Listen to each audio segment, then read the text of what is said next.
Olá, boa noite. Eu sou William Galvão e começa agora o Jornal da Justiça desta terça-feira, 13 de junho. Em sessão virtual, ministros do Supremo Tribunal Federal mantêm legislação que garante proteção mais rígida à Mata Atlântica. Esse é um dos destaques de hoje. E você acompanha também nesta edição. Ação contra a proibição de atividades religiosas na terra Yanomami tem trâmite negado no STF. O Supremo derruba a exigência de licenciamento ambiental para instalação de redes de transmissão em Alagoas.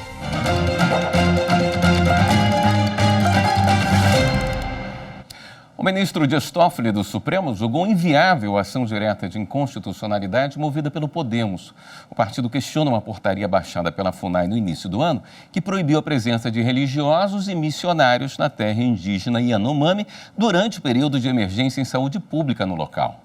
O ministro entendeu que a portaria é um ato normativo secundário que disciplina uma situação particularizada e limitada, fundamentada em outra norma infralegal.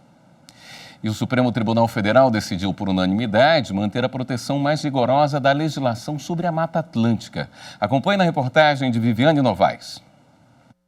A ação foi apresentada em 2020 pelo então presidente Jair Bolsonaro para anular artigos do Código Florestal de 2012 e parte da Lei de Proteção da Mata Atlântica de 2006. O objetivo era que a proteção desse bioma se desse pelo Código e não por uma legislação específica. Segundo Bolsonaro, diferenciar a Mata Atlântica de outros biomas esvazia o direito de propriedade e seria uma afronta à segurança jurídica. O Código Florestal permite a continuidade das atividades agro-silvipastoris, de ecoturismo e de turismo rural, consolidadas até 22 de julho de 2008 em áreas de preservação permanente. Já a Lei da Mata Atlântica não tem a possibilidade de perdão para o desmatamento e exige a compensação. O relator ministro Luiz Fux entendeu que não cabe a ação. Para ele, a constitucionalidade do Código Florestal já foi discutida pelo Supremo e não cabe à Corte revisitar e esmiuçar a aplicação concreta da lei. De acordo com o relator, a reabertura da discussão seria contraproducente, significando um aumento no custo de manutenção do sistema judicial, além da produção de um ciclo vicioso. Todos os ministros seguiram o relator. Com a decisão, a proteção mais rígida da Mata Atlântica prevalece. E o Supremo declarou inconstitucionalidade de norma do Estado de Alagoas, que exigia licenciamento ambiental para instalação de redes de transmissão, estações rádio-base e equipamentos de telecomunicações. Por maioria de votos, o plenário julgou procedente o pedido da Associação Nacional das Operadoras de Celulares, que apontou, entre outros pontos, violação da competência privativa da União para legislar sobre telecomunicações e para explorar esses serviços. O relator, ministro Gilmar Mendes, reconheceu que cabe à União explorar os serviços de telecomunicações e legislar sobre a matéria. No voto, o ministro ainda destacou que a regra tratada na lei estadual já está disciplinada por normas federais vigentes, que estabelecem requisitos e limites para a instalação de redes de telecomunicações em área urbana e para as licenças necessárias, inclusive nos casos em que há necessidade de licenciamento ambiental. Também em julgamento no plenário virtual, os ministros do STF decidiram que determinadas receitas de bancos devem recolher PIS/COFINS. Renato Rosa. Os ministros julgaram recursos da União e do Ministério Público Federal. O governo questionou uma decisão do Tribunal Regional Federal da 4ª Região. O TRF4 havia entendido que determinadas receitas dos bancos entre os anos de 2000 e 2014 não se enquadravam no conceito de faturamento para haver cobrança de PIS e COFINS. Para a maioria dos ministros, a cobrança do PIS/COFINS, implementada por lei em 2014, deve incidir sobre toda a atividade empresarial, retroativa ao ano 2000, porque as receitas de operações estão incluídas no conceito de faturamento, que é a base de cálculo do imposto e da contribuição. O relator do caso na época foi o ministro Ricardo Lewandowski, que já se aposentou. Ele concluiu que as instituições financeiras poderiam recolher os tributos sobre uma base menor até a emenda constitucional número 20 de 1998. No entender dele, o conceito de faturamento engloba apenas parte das receitas da venda de produtos e serviços. Agora, ao analisar o caso, prevaleceu o voto divergente do ministro Dias Toffoli, que acolheu parte dos pedidos da União e MPF. Para Dias Toffoli, em suma, a noção de faturamento contida na redação original do artigo 195 da Constituição Federal, no contexto das instituições financeiras, sempre refletiu a receita bruta, explicitada como receita operacional, o que também se reflete na acepção de receita bruta vinculada às atividades empresariais típicas das instituições financeiras. O processo envolve o Banco Santander, mas como o recurso tem repercussão geral reconhecida, a decisão terá impacto em outros processos de instituições financeiras que aguardavam esse julgamento. A seguir, segunda turma do STF analisa pedido de doleiro acusado de lavagem de dinheiro na Operação Lava Jato. Voltamos já.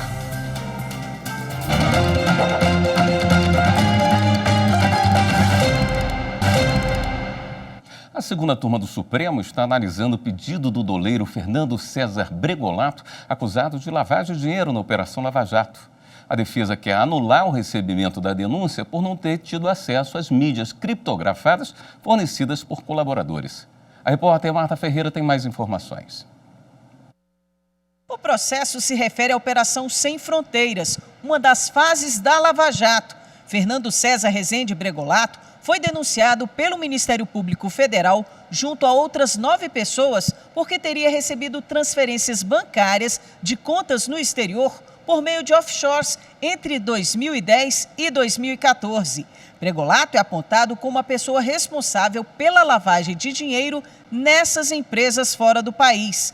Elas seriam controladas pelo ex-diretor de abastecimento da Petrobras, Paulo Roberto Costa. A defesa do doleiro recorreu ao Supremo para anular o recebimento da denúncia, alegando não ter tido acesso às mídias criptografadas fornecidas por colaboradores.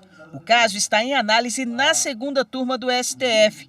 Na ação apresentada ao Supremo, a defesa de Fernando Bregolato disse que as provas violam o princípio da especialidade. Ultrapassou os limites colocados pela autoridade de Luxemburgo. A autoridade de Luxemburgo forneceu em 2015 elementos de prova em relação à ação penal contra Paulo Roberto Costa, contra empreiteiras, numa investigação em 2015. Nada a ver com a ação penal a que o paciente responde.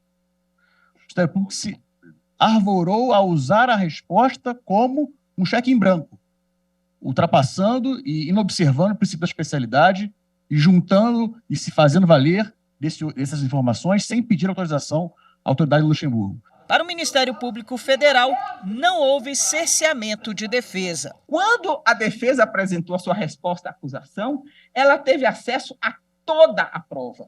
Tanto que agora, nas alegações finais, o processo já está em fase de sentença, aguardando a aprovação de sentença, houve interrogatório, houve apresentação das alegações finais, nada foi suscitado pela defesa com relação a isso, ou seja, ela não apontou um único documento que ela só tomou conhecimento quando houve abaixo do sigilo, que era relevante à sua defesa, porque ela teve conhecimento de todos os documentos da causa lá atrás. O relator do processo é o ministro Edson Fachin, que não atendeu ao pedido da defesa, por entender que o Ministério Público Federal também não obteve conhecimento do conteúdo do material em questão, o que descaracteriza eventual desequilíbrio alegado. É evidente que importa ao devido processo legal o fato de dados criptografados não embasarem a denúncia ofertada pelo órgão acusatório, pois é dever do Estado juiz assegurar o regular desenvolvimento do processo, vedando a adoção de providências probatórias inúteis ou meramente protelatórias, como, aliás, prevê o parágrafo 1º do artigo 400 do Código de Processo Penal. Assim, conforme consignado pelas instâncias de origem, a entrega de arquivos criptografados pelos colaboradores da Justiça, desacompanhados da respectiva chave de acesso, é tema à efetiva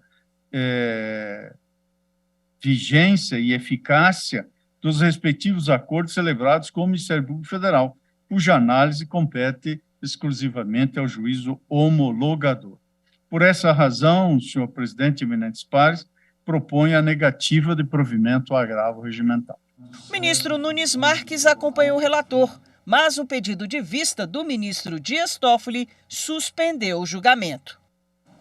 Hoje tem sessão plenária no Tribunal Superior Eleitoral. Você acompanha a transmissão ao vivo depois do Jornal da Justiça.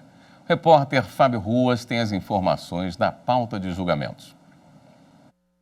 Os ministros do TSE devem julgar uma ação contra donos de perfis em redes sociais por desinformação e propaganda eleitoral negativa contra o então candidato à presidência Luiz Inácio Lula da Silva durante as eleições do ano passado. Ainda na pauta, um recurso de candidatos eleitos a prefeito e vice de Chavantina, Santa Catarina, e 4 ações sobre fraude à cota de gênero nos estados de São Paulo, Bahia e Paraná. Na sessão administrativa, uma consulta da deputada federal Adriana Ventura sobre os limites de valores de doações feitas por Pix para pagamento de despesas de campanha. A sessão plenária tem transmissão ao vivo da TV e da Rádio Justiça e também do canal da Justiça Eleitoral no YouTube.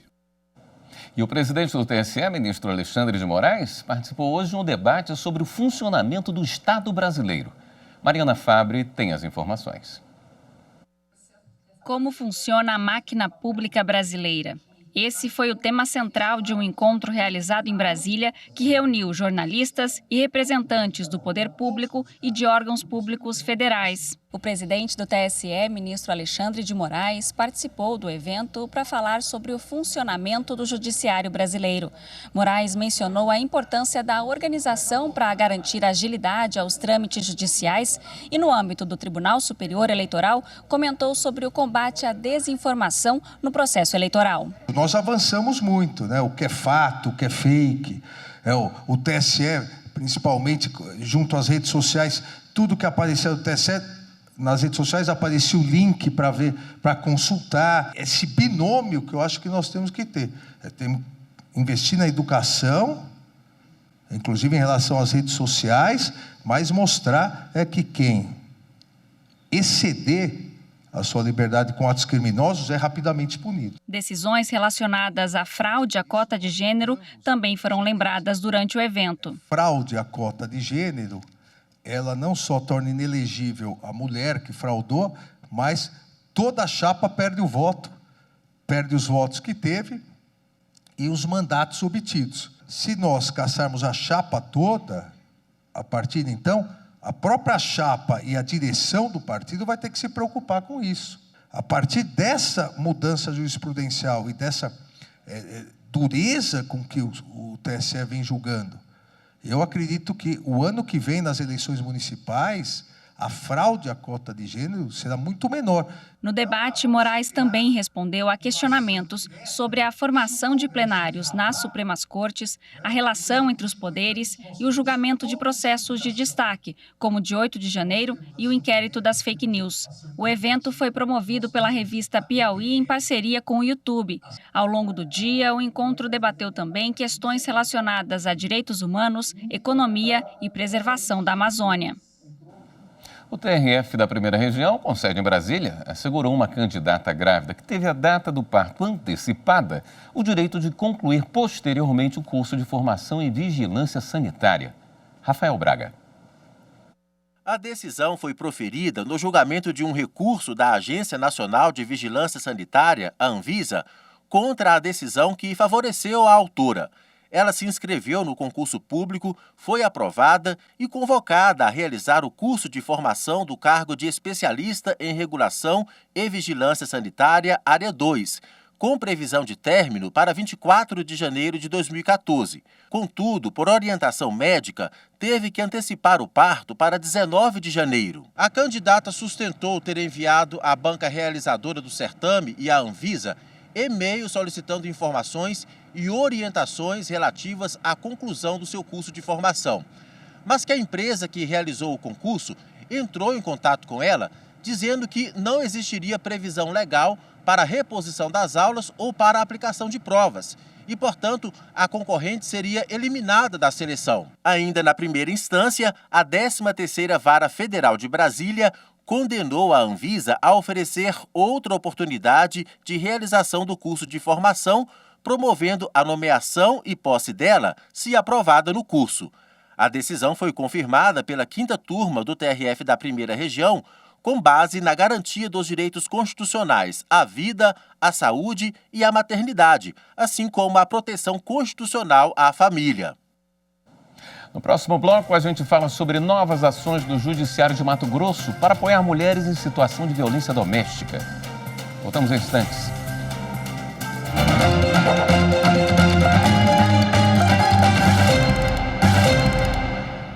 Um acordo do Superior Tribunal de Justiça com as procuradorias de São Paulo e do Distrito Federal completa um ano com resultados expressivos.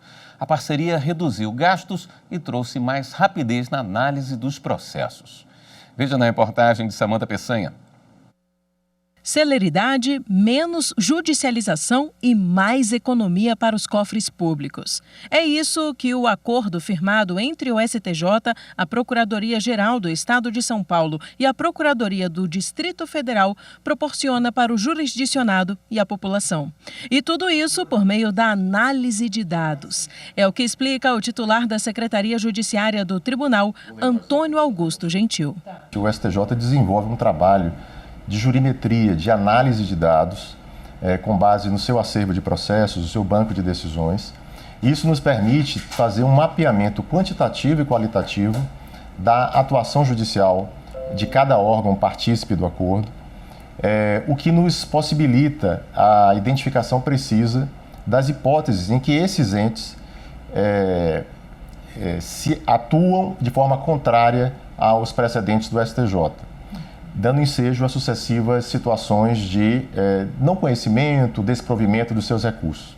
É com base nessa análise de desempenho construída por meio do painel de dados inteligentes que o STJ identifica onde estão as lacunas da atuação judicial e, assim, passa a mensurar os índices de desjudicialização de cada um dos atores desse acordo.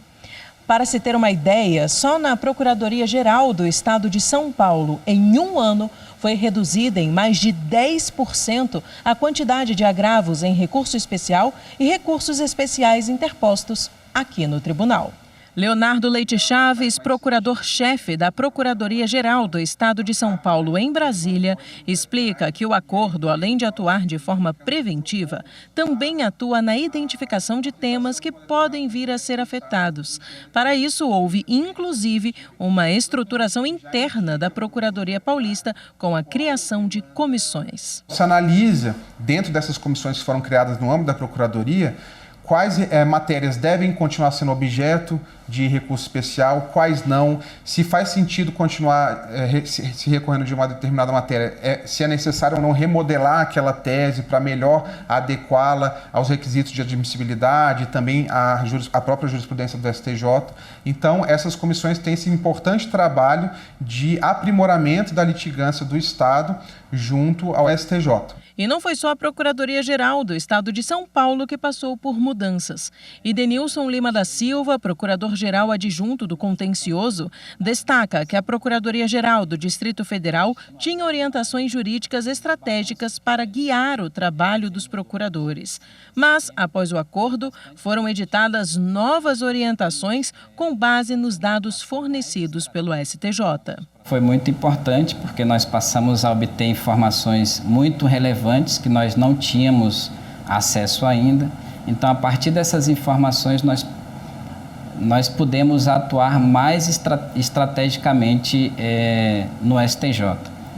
Passamos a ter uma visão daqueles recursos e daqueles processos onde a Procuradoria tem uma chance de êxito maior. Então, nós focamos a nossa energia para esses processos. O Judiciário alagoano adotou projetos apresentados por oficiais de Justiça do Estado e está se destacando na prestação de serviços. Quem conta essa história para a gente é a repórter Lídia Lemos. O presidente Fernando Tourinho esteve na Central de Mandados da capital para receber entidades nacionais de oficiais de justiça. Na oportunidade, foi apresentado o Núcleo de Inteligência dos Oficiais do Estado, o NIOG. A ideia do NIOG, que foi concebida pelo atual presidente, à época corregedor, ela é muito importante para as partes, para o processo. Ela consegue trazer, no cumprimento da ordem judicial pelo oficial de justiça, um alto grau de celeridade e resolutividade no cumprimento daquela ordem. Isso se transforma em 100% de aproveitamento no cumprimento da ordem judicial. Para o jurisdicionado, para o Ministério Público e para a sociedade, isso significa celeridade. Alagoas tem saído na frente em várias ações que buscam a efetividade da justiça, para que seja melhor para a sociedade, o judiciário.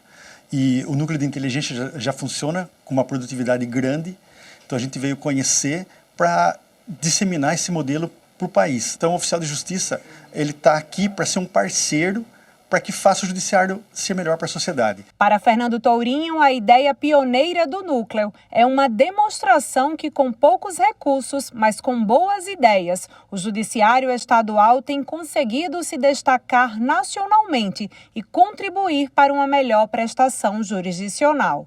Vários estados da federação vieram aqui verificar de perto esse importante núcleo dentro da central de mandados, que é o núcleo de inteligência, onde a gente dá uma grande demonstração que a gente com pouco pode fazer muito.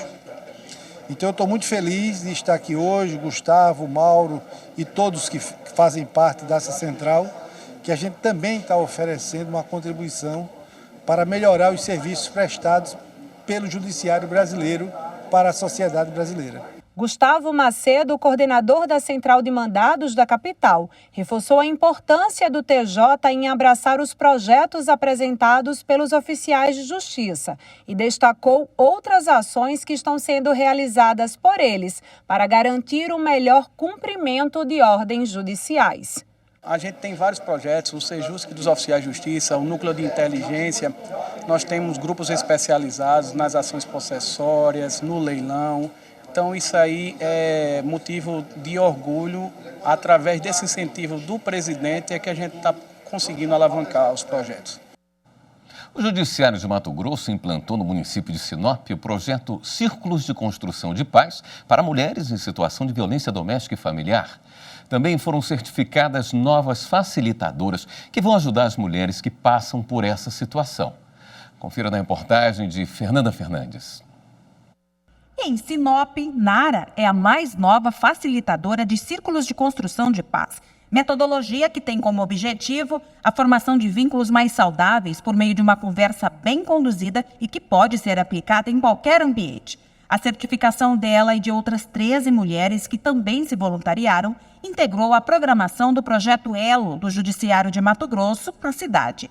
O Círculo de Construção de Paz ele veio justamente para mim fortalecer esses valores de buscar o relacionamento, verificar, cuidar das pessoas, né? Então ele traz um cuidado, é uma ferramenta para que a gente possa resgatar os valores da nossa sociedade. Então, o Círculo de Construção de Paz para mim realmente é um divisor de águas profissional.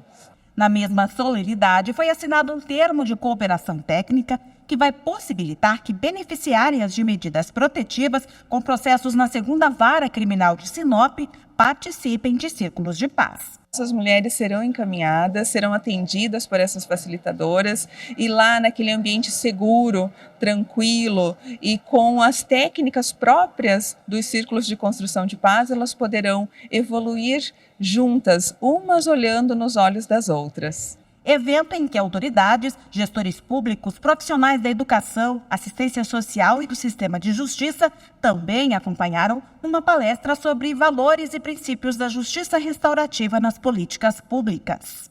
A ideia é a gente poder pensar sobre o que é a justiça restaurativa e como ela pode ser útil também dentro das próprias políticas públicas, né? Desde o relacionamento dos trabalhadores, dos servidores públicos, até o atendimento das pessoas que utilizam e precisam das políticas públicas. Acho que é uma ideia brilhante do tribunal, né? Trazer essa condição para a nossa cidade, qualificar pessoas para estar fazendo esse trabalho. E dentro das escolas não é nada diferente, nós precisamos mesmo que isso aconteça. É uma alegria imensa poder trazer para Sinop, uma comarca onde eu já atuei, onde eu tenho, pela qual eu tenho ligação afetiva muito forte, trazer essa metodologia e fazer com que as pessoas possam ser treinadas em se relacionar bem, em dialogar com qualidade, em escutar ativamente uns aos outros, consequentemente sermos mais felizes. Em frente à Câmara Municipal, a desembargadora-presidente ainda participou de um ato de plantio da flor símbolo de uma campanha realizada pela Prefeitura, alusiva ao 18 de maio, Dia Nacional de Combate ao Abuso e Exploração Sexual contra Crianças e Adolescentes. Esta edição do Jornal da Justiça fica por aqui. Uma boa noite para você. Até amanhã.